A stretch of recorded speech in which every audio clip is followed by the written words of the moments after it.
Hundreds of combat veterans showed up in Washington to march in support for Pete. But there were a few troublemakers in the room, which caused things to get off to a kind of a rocky start. Pete, you are a misogynist. Not only that, you are a Christian Zionist. Accountability and readiness. When are you going to stop bombing babies in Gaza? Veterans are committing suicide and are homeless. The genocide in Gaza, that's the recruiting crisis. No money for disasters, only $8 billion to Israel's slaughtered children. That's the recruiting crisis. Can I leave, please? Once that was all over, Hegseth delivered his opening statement. Watch. Unlike the current administration, politics should play no part in military matters. We are not Republicans. We are not Democrats. We are American warriors. Our standards will be high, and they will be equal, not equitable. That's a very different word. It is true and has been acknowledged that I don't have a similar biography to defense secretaries of the last 30 years.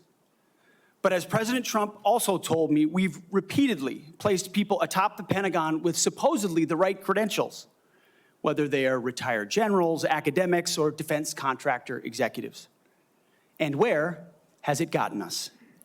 He believes, and I humbly agree, that it's time to give someone with dust on his boots the helm. A change agent, someone with no vested interest in certain companies or specific programs or approved narratives. Schumers' strategy was to create fireworks, humiliate Hegseth, and stain the GOP brand. But Pete kept his composure, and the Democrats humiliated themselves. Would you explain what a jag-off is? I don't think I need to, sir. Why not? Because the men and women watching understand. Well, perhaps some of my colleagues don't understand. It would be a JAG officer who puts his or her own priorities in front of the warfighters. Their promotions, their medals, in front of having the backs of those who are making the tough calls on the front lines. The most important thing about these hearings is that the nominee shows they have the right temperament. Defend your position without losing your cool, and do your best to avoid the gotcha moments. Pete did that today. Quite sure that every general who serves should not go directly into the defense industry for 10 years. But you're not willing to make that same pledge? I'm not a general, Senator. Democrats underestimated Hegseth. They thought he was just a TV talking head. And I get it. We make it look easy. But everyone here at Fox knows when you come to work, you have to be prepared. And the Democrats didn't see it coming. Today, Pete was more prepared than they were. Can you give me an experience or your actual experience of driving innovation in an organization? Give me an example of where you have done that. Oh my goodness, Senator, absolutely. At Concerned Veterans for America, we created the Fixing Veterans Healthcare Task Force, a bipartisan task force that never been done before, to create policy, to drive policy change on Capitol Hill that organizations fought ferociously against. We got the VA Accountability Act passed and the Mission Act passed in a way that a nonprofit of our size, veterans organization, has never done. And that's testified in all the letters that we put forward to the committee, which are on the record. Another asset Hegseth possesses, patience. A part of the Senate process is, how do I say this, taking it from people who are supremely unqualified. Ignorant politicians whose minds are already made up and they're reading from a script they didn't write. Here's Mazie Hirono, the not-so-distinguished senator from Hawaii. Would you use our military to take over Greenland or an ally? One of the things that President Trump is so good at is never strategically tipping his hand. And so I would never in this public forum give one way or another direct what orders the president would give me in any context. That sounds to me that you would contemplate carrying out such an order to basically invade Greenland and take over the Panama Canal. President Trump directed former Secretary of Defense Mark Esper to shoot protesters in the legs in downtown D.C., an order Secretary Esper refused to comply with. Would you carry out such an order from President Trump? Senator, I was in the Washington, D.C. National Guard unit that was in Lafayette Square during those Would you events, carry holding out a an riot order to shield on shoot behalf of my protesters? country. Well, that sounds to me that you will Chaos. comply with such an order. You will shoot protesters in the leg. And when things didn't go their way, the Democrats do what they always do. They just scream at you, just like the protesters.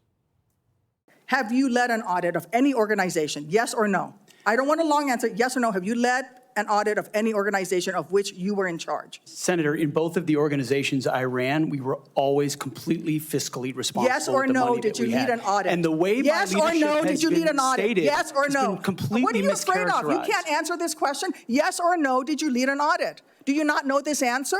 Senator, every Yes or part no? of my leadership Yes of these or no? organizations yes has or been no? Did you lead an audit? misrepresented I will from take top that as to a no. bottom. What were the findings? So there were no findings because you've never led an audit. The Pentagon's failed 7 audits, and Senator Tammy voted to confirm every defense secretary that failed them.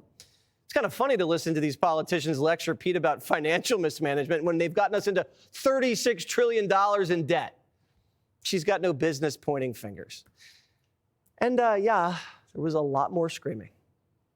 You've denigrated active duty service members. We have hundreds of women who are currently in the infantry, lethal members of our military serving in the infantry, but you degrade them. You said in your statement, you don't want politics in the DOD.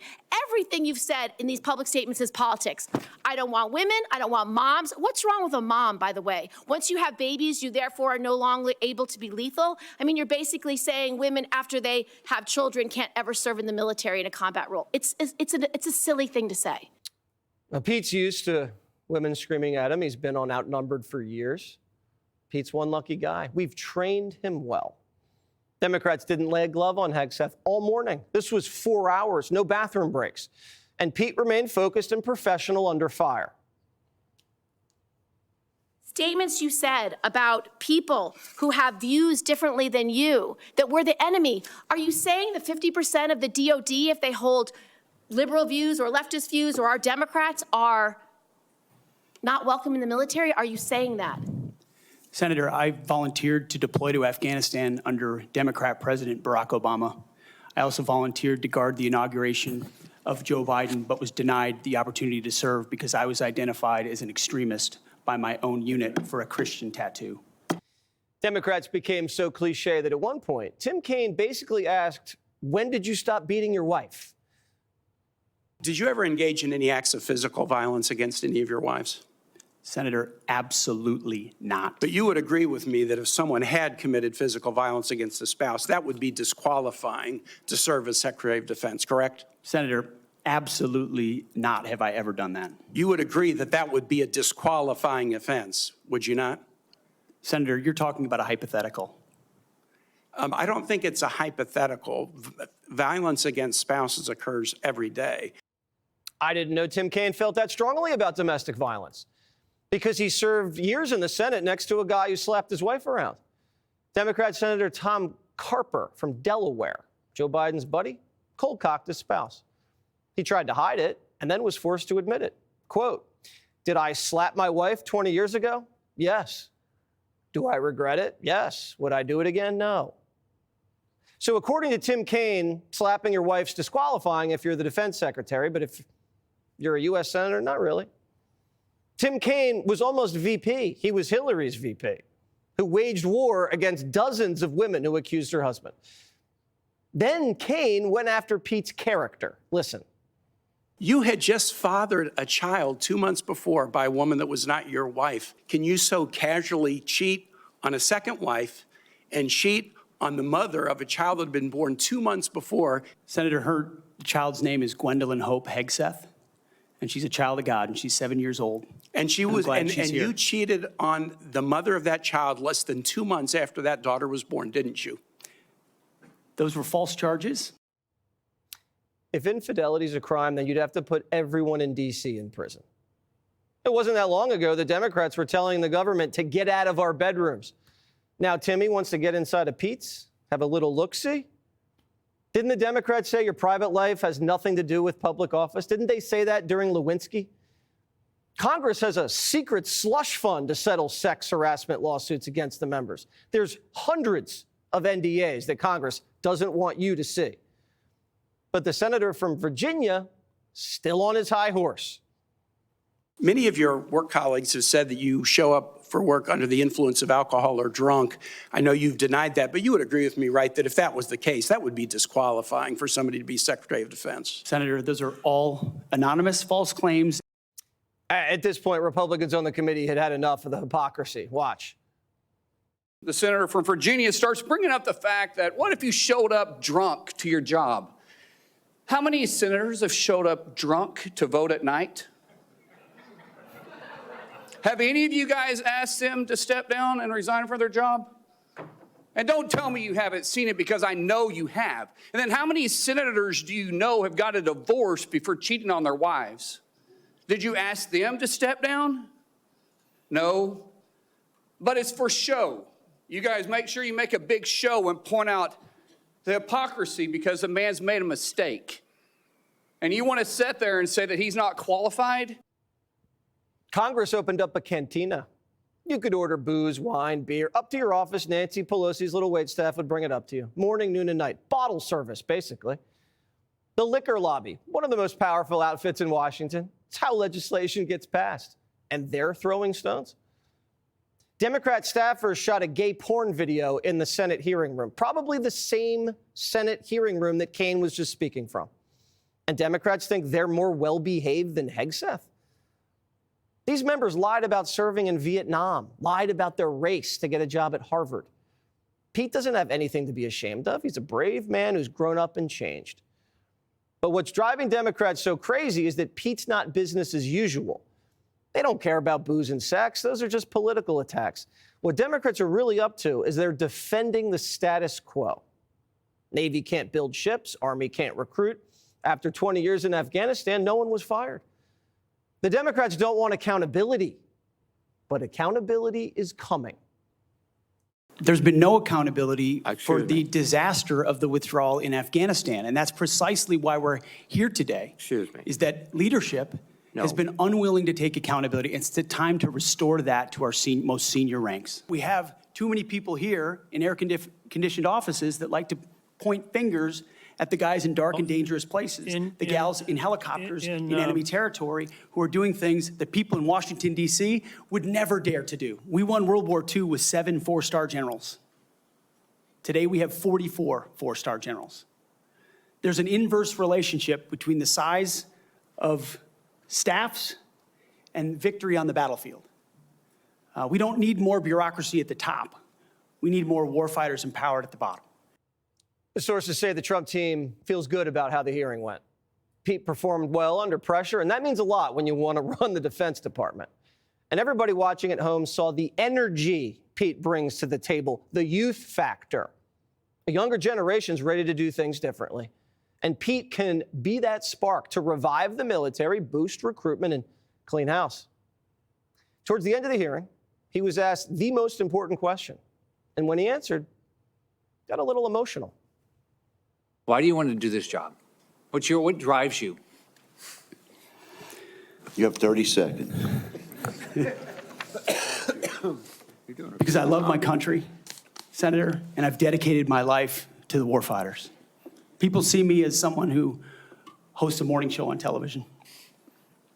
But people that really know me know where my heart's at. It's with the guys in this audience who've had my back, and I've had theirs.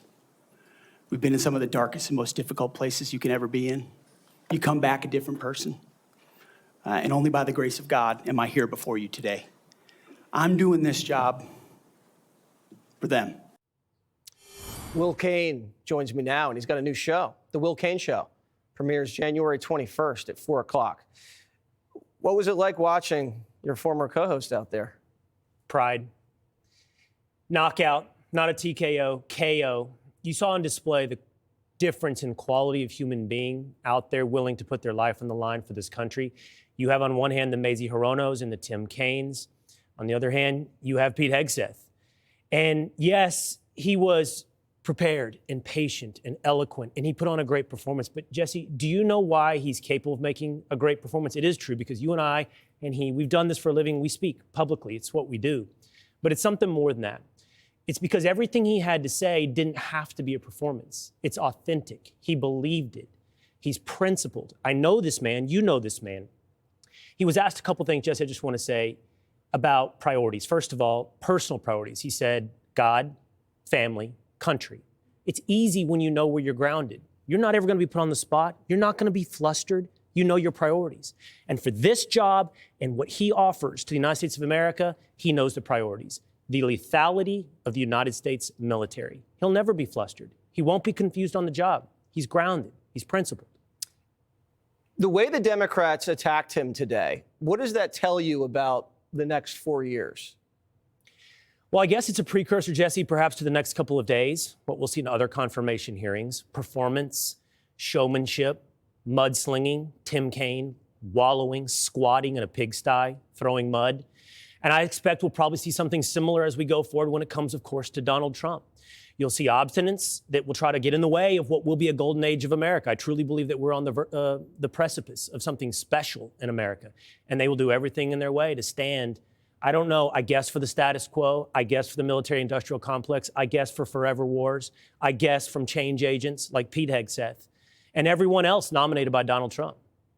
So you have a new show at 4 o'clock. It's right before a show at 5 o'clock. Yeah. So we're going to need a little bit of a rocket ship out of you at 4, okay? A lot of pressure. We need a lot of help. I couldn't be more excited. I couldn't be more grateful to Fox. I am so thrilled to do the Will Kane Show, 4 o'clock on Fox. I know I need to give you a good lead in.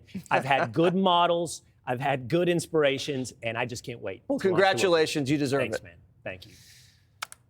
Hegseth just picked up a major endorsement. Moments ago, Senator Joni Ernst announced she is going to vote yes to confirm him.